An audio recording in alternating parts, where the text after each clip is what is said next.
This is what it looks like when your LG fridge has a replace air filter sign on it.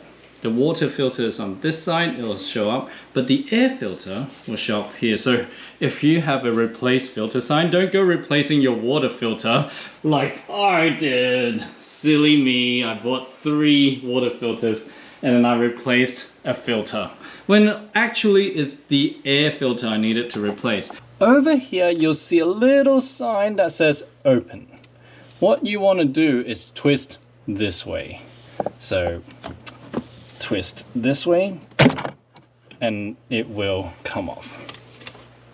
This is what it looks like with the filter looking from the inside, and you can see over here it says front.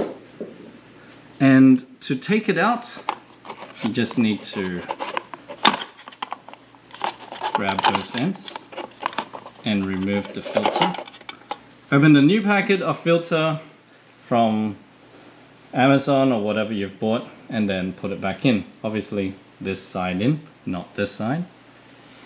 For me, I'm not going to replace a filter because, as I said, everything is nice and clean, and honestly I don't think paying $36 for a filter, for 2 filters, is quite worth it. Let's put it back inside.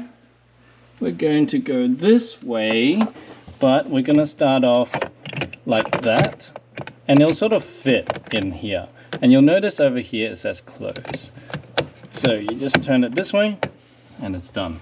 You kind of got to fit it in at an angle, right? Otherwise it won't fit. And then that's it. Now, before we finish up, you want to hold this filter reset button so that resets the timer. Hold it for 3 seconds. And then the filter light will go away. That means it will count a number of days before it alerts you to replace the filter. In my case, I'm just gonna keep it because I'm not paying for it. And that is how you replace the filter for this fridge.